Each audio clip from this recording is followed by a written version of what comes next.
وكفى وسلام على عباده الذين اصطفى أما بعد فأعوذ بالله من الشيطان الرجيم بسم الله الرحمن الرحيم إنا نحن نزلنا الذكر وإنا له لحافظون صدق اللہ العظیم.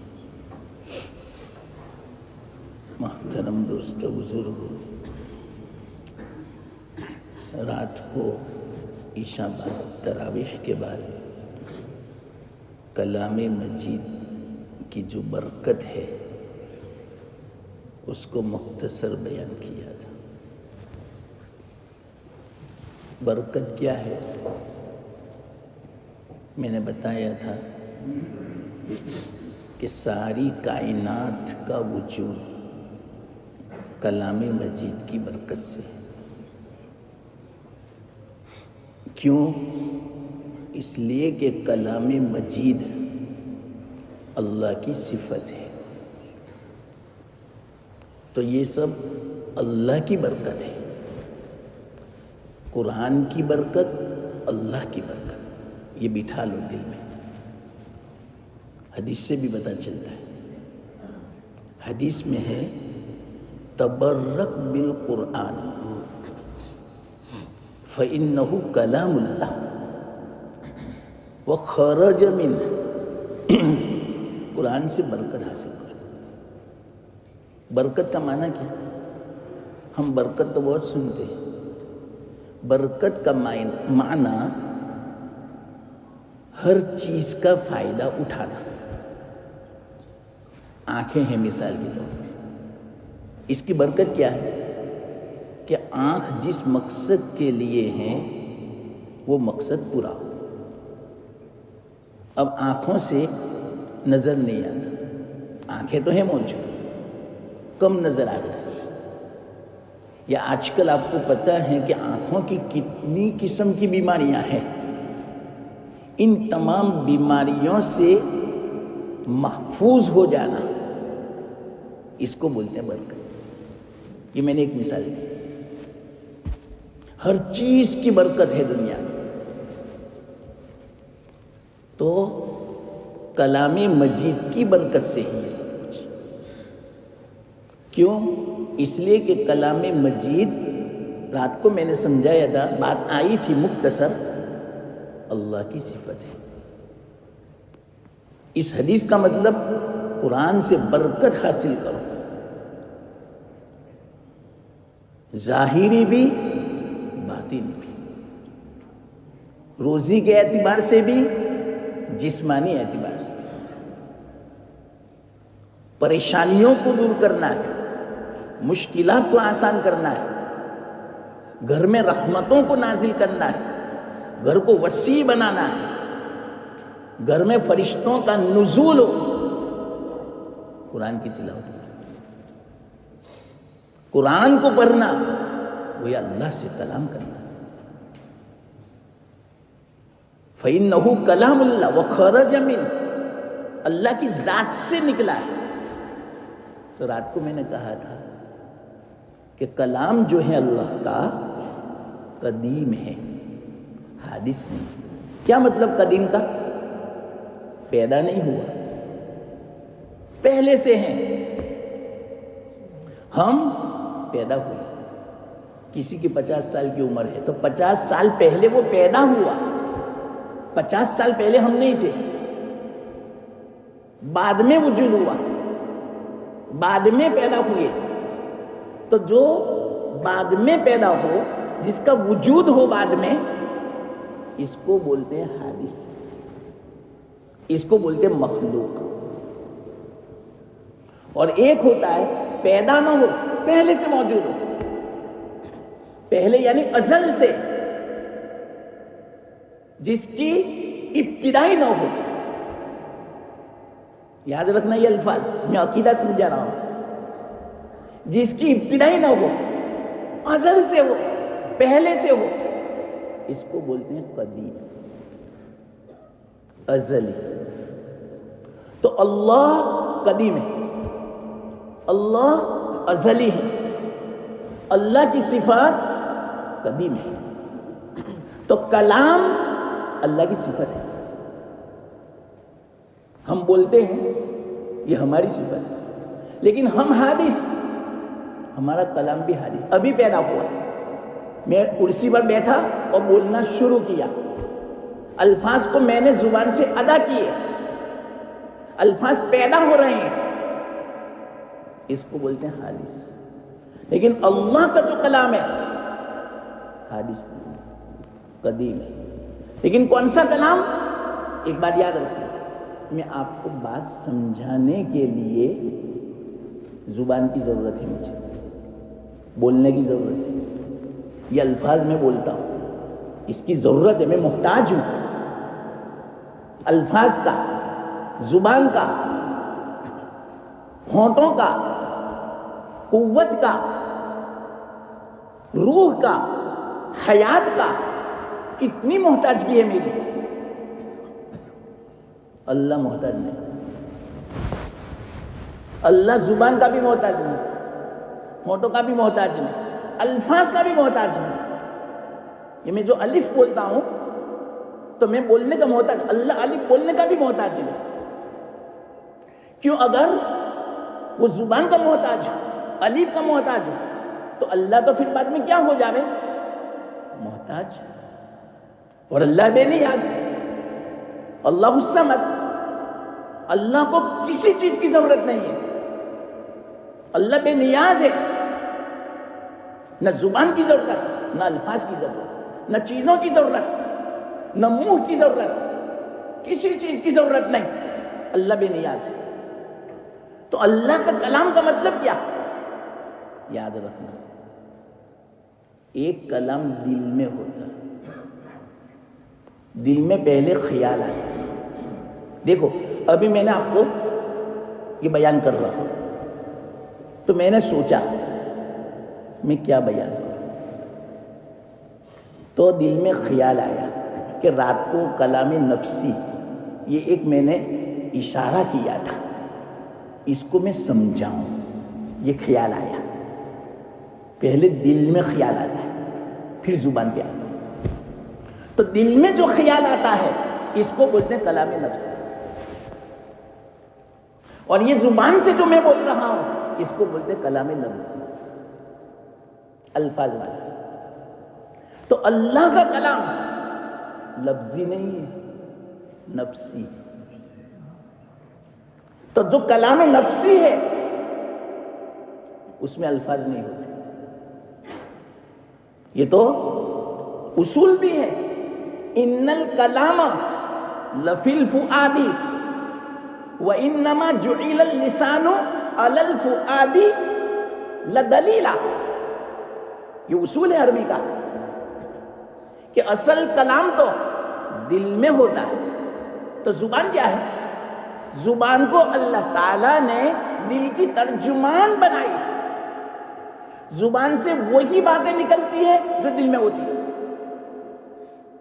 اس سے پتا چلا اصل کلام نفس کا ہے، دل کا ہے.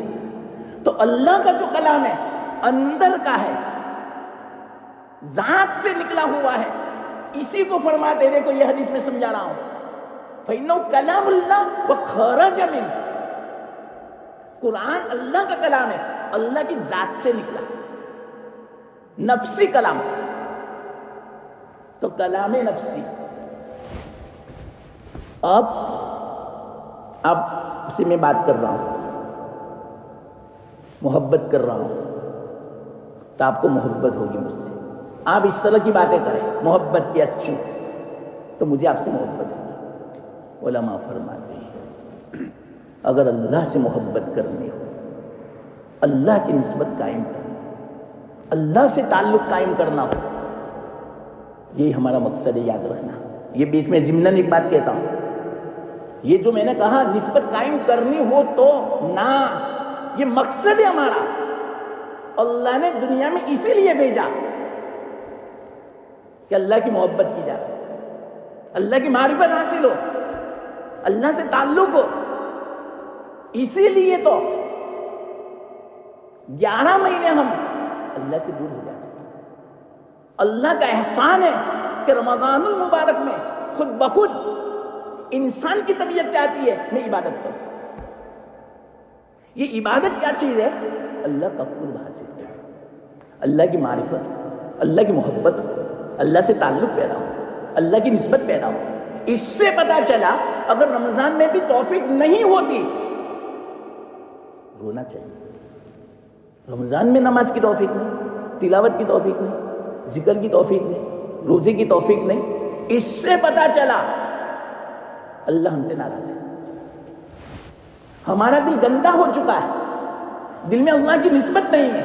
اگر رمضان میں توفیق نہ ہو بلکہ نیک اعمال کے بچاوے گناہ ہوتے ہیں، زبان بے قابو، غیبت ہوتی ہو، اللہ کو ناراض کرتا ہو، جھوٹ بولتا ہو، چوری کرتا ہو، خیانت کرتا ہو، حق طلبی کرتا ہو، ستاتا ہو دوسرے کو، اس طرح کی زبان سے باتیں نکالتا ہے کہ جس کی بنا پر سامنے والے کے دل کو چوٹ لگتی ہے۔ اگر یہ چیزیں ہیں رمضان المبارک میں، بہت خطرناک چیز ہے۔ یہ ایسا ہی ہے ایک گناہ بازار میں ہو، وہی گناہ مسجد میں ہو، وہی گناہ بیت اللہ میں ہو، کعبہ شریف میں، گناہ کا وبال بڑھ جاتا ہے۔ تو اسی طرح ایک گناہ 11 مہینوں میں ہو اور ایک گناہ رمضان میں ہو، اس گناہ کا وبال بڑھ جاتا ہے۔ اللہ نے رمضان مبارک کو اسی لیے ہمارے لیے مقرر فرمایا تاکہ قرب حاصل۔ تو یاد رکھنا، اب سنو اصل بات پر، قرآن کو کیوں نازل فرمایا؟ اللہ سے تعلق پیدا ہو، اللہ کی نسبت پیدا ہو، اللہ کی محبت پیدا ہو، اللہ کی معرفت پیدا ہو۔ خرج من، اللہ کی ذات سے نکلا ہوا ہے۔ اس بنا پر علماء فرماتے، ایک بات سن لو، کلام مجید کیوں اس سے تعلق ہوتا ہے؟ اللہ سے۔ اس بنا پر کلام مجید جو ہے اللہ کی ذات کو بیان کرتا ہے کہ اللہ کی ذات کیسی ہے۔ آپ سوچیں، غور کریں، تدبر کریں تو پتا چلے کہ کلام مجید اللہ کی ذات کو بیان کرتا ہے، اللہ کے کمالات کو بیان کرتا ہے، اللہ کے افعال کو بیان کرتا ہے، اللہ کے اوصاف کو بیان کرتا ہے۔ یہ 4 چیزیں ہیں۔ ان 4 چیزوں کو سمجھانے کے لیے پورے مہینے کی صبح کی مجلس چاہیے۔ بس اتنا مختصر سمجھ لو، کلام مجید کیا چیز ہے؟ اللہ کی ذات بیان کرتا ہے، اللہ کے اوصاف بیان کرتا ہے، اللہ کے کمالات کو بیان کرتا ہے، اللہ کے افعال کو بیان کرتا ہے۔ تو اگر کلام مجید کی تلاوت کریں گے، کلام مجید سے نسبت رکھیں گے، کلام مجید سے تعلق رکھیں گے، انشاءاللہ العزیز میں گارنٹی کے ساتھ کہتا ہوں دل سے اللہ کا تعلق ہو جائے گا اور دل سے اللہ کا دیدار ہو جائے گا۔ قیامت کے دن تو ہونے والا ہے، ظاہری آنکھوں سے۔ ابھی قوت نہیں ہے، ابھی طاقت نہیں ہے ہمارے جسم کو۔ حضرت جبرائیل کیسے طاقت والے فرشتے ہیں، کبھی میں بیان کروں گا کیسے طاقت والے ہیں، ابھی وقت نہیں۔ 600 تو پر ہے، صرف 2 پر مشرق و مغرب کو گھیر لے۔ ایسی قوت ہے کہ 10 سیکنڈ کے اندر کروڑوں مائل کی مسافت طے کر لیتے ہیں۔ 5 ملکوں، 5 بڑے بڑے شہروں کو لاکھوں کی تعداد والے اپنی بائیں ہاتھ کی آخری جو انگلی ہے اس کا جو پوروا ہے اس پر اٹھا لیا تھا اور الٹا پھینکا تھا۔ کیسی طاقت ہوگی بتاؤ؟ لیکن اللہ کے سامنے اللہ کے رسول صلی اللہ علیہ وسلم نے جب فرمایا تھا، کب؟ سدرۃ المنتہا کے اوپر۔ حضرت جبرائیل کا مقام ہے سدرۃ المنتہا۔ سدرہ کہتے ہیں بیری کا درخت، بور، بیری کا درخت، منتہا یعنی انتہا، اینڈنگ، بس نیچے سے جتنے بھی چیزیں اوپر جاتی ہے وہاں جا کے رک جاتی ہے، بس اوپر نہیں جا سکتی۔ اور اوپر سے جتنی چیزیں نیچے اترتی ہے بس وہاں رک جاتی ہے. پھر بعد میں اللہ انتظام فرماتا ہے, اٹھا لیتا ہے اور وہاں سے نیچے اتار دیتا ہے. اس بنا پر اس کو بولتے ہیں منتہا. وہ ایک درخت ہے سدرۃ المنتہا. حدیث میں لمبی تفصیل ہے. تو سدرۃ المنتہا تک پہنچے اللہ کے رسول صلی اللہ علیہ وسلم حضرت جبرائیل علیہ السلام کے ساتھ. دو ساتھی تھے, میکائیل علیہ السلام, جبرائیل علیہ السلام. لیکن سدرۃ المنتہا تک. پھر آگے حضرت جبرائیل علیہ السلام نے فرمایا یا رسول اللہ اوپر جاؤ, اللہ آپ کو بلاتے ہیں. دیکھیے کیوں آپ نہیں آتے؟ یہ کیسے دوست, یہ کیسے ساتھی سفر کے؟ آپ کو تو آخر تک ساتھ میں رہنا چاہیے. جبرائیل علیہ السلام نے فرمایا سدرۃ المنتہا کے اوپر ایک بال برابر میں آؤں, میرے 600 پر اللہ کی تجلی سے جل کے خاک ہو جائے. یہ ہے اللہ کی قدرت, یہ ہے اللہ. تو اللہ کی ذات ایسی ہے, اللہ کی قدرت ایسی ہے, اللہ کے اوصاف ایسے ہیں. آپ اس سے اندازہ لگاؤ. جبرائیل علیہ السلام اس کو برداشت نہیں کر سکے. اللہ کے رسول صلی اللہ علیہ وسلم پہنچ گئے. اللہ کے رسول صلی اللہ علیہ وسلم نے فرمایا اب یہاں سے آپ کا مقام شروع ہوتا ہے. یہ تو ابتدا ہے آپ کے مقام کی, تو انتہا کیا ہوگی اللہ کے رسول صلی اللہ علیہ وسلم کی؟ اس سے آپ اندازہ لگاؤ. تو اللہ واقعتاً اللہ کی ذات سے اگر محبت کرنا ہے تو علماء فرماتے ہیں اللہ کے کلام سے نسبت پیدا کر لو. آپ کہیں گے کیسے؟ تو میں نے کیا کہا, یہ جو ہماری ظاہری نظر ہے اللہ کے دیدار کی تاب نہیں لا سکتے. جبرائیل جیسے نہیں لا سکتے, ہم کیسے لا سکتے ہیں؟ عجیب و غریب واقعات ہیں. ہاں تو میں نے کہا ظاہری جو آنکھیں ہیں دنیا میں دیدار نہیں ہو سکتا. ہاں باطینی دیدار ہو جائے گا, دل کا دیدار ہو جائے گا. کیا مطلب دل کا دیدار؟ یہ بھی سمجھ لو. جب اللہ سے تعلق ہو جاتا ہے تو دل ہمارا اللہ کو دیکھنے لگتا ہے. کیسے دیکھنے لگتا ہے معلوم؟ بازار جائے گا نا تو ایک دم سے کوئی ایسی چیز سامنے آئی کہ جس سے گناہ ہو, اللہ ناراض ہو, فوراً تمہارا دل کٹکھٹائے گا, نوک کرے گا تمہیں, یوں کہے گا خبردار اللہ ناراض نہ ہو, بد نظری نہ ہو, زبان سے جھوٹ نہ نکلے, کوئی ایسا کام نہ ہو کہ جس کی بنا پر اللہ ناراض ہو جاوے. یہ جب پیدا ہو جاوے سمجھو اللہ کا دیدار ہو چکا دل سے. سفر میں ہے پھر بھی آپ یوں سمجھے اللہ ہے میرے ساتھ. تنہائی میں ہے, فون ہمارے ساتھ ہے, پوری دنیا ہمارے قبضے میں, مٹھی میں, جو چاہے دیکھ سکتے ہیں, نفسانیت والی, خواہشات والی, گناہ کی چیزیں. لیکن جیسے ہی فون ہم کھولیں گے فوراً تصور آئے گا اللہ میرے ساتھ. یہ اگر ہو جاوے سمجھو اللہ کا دیدار ہو گیا, دل سے دیدار ہو گیا. اور یہ اصل ہے, اور یہ ہوتا ہے کلام مجید سے. مختصر بات کہہ دو, 5 منٹ بیٹھو گے, اگرچہ لمبی بات ہے لیکن 5 منٹ پہ سمجھ لیتا ہوں.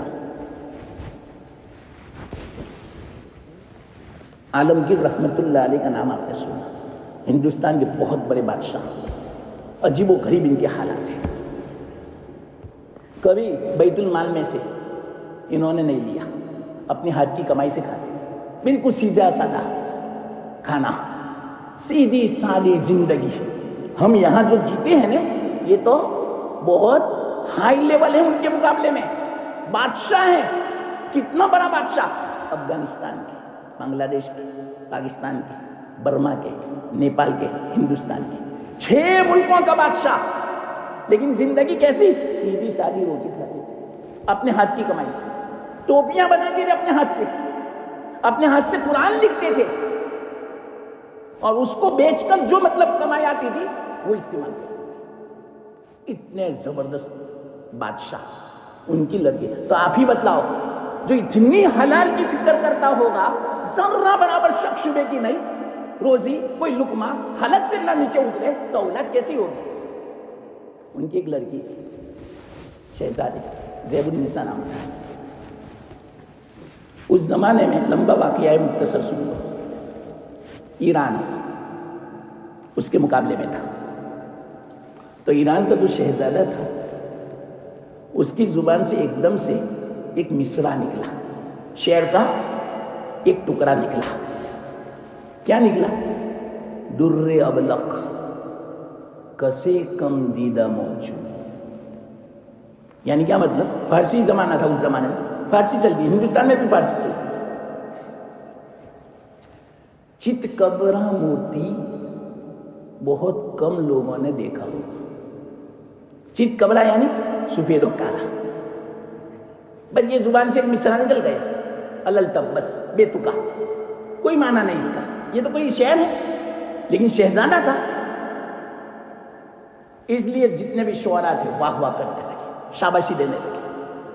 لیکن دوسرا مصرع سمجھ میں نہیں آتا تھا، کیونکہ شعر تو دو ہو جب بھی تو اچھا لگے، پورا ہو. ایک مصرع سے شعر پورا نہیں ہوتا.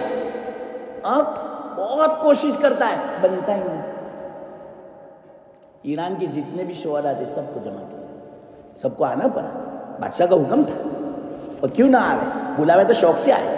لیکن دیکھو میری زبان سے یہ مصرع نکلا ہے، در ابلق کسے کم دیدہ موجود. اس کے ساتھ دوسرا مصرع ایسا لگا دو کہ بالکل بیٹھ جائے، منطبق ہو جائے، واہما کرے کہ نہ بالکل صحیح ہے یہ مصرع. شعراء سب آئے بڑے بڑے اس زمانے کے، دوسرا مصرع بیٹھا نہیں، لیکن بیٹھتا نہیں تھا، برابر شعر بنتا نہیں تھا. کئی دن ہو گئے، عاجز آ گئے.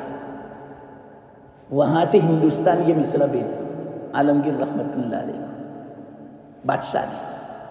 بادشاہ نے کہا ہمارے بیٹے شہزادے کی زبان سے یہ مصرع نکلا ہے، اس کے ساتھ دوسرا مصرع لگا دو. ہندوستان میں اس زمانے میں بڑے بڑے شعراء تھے.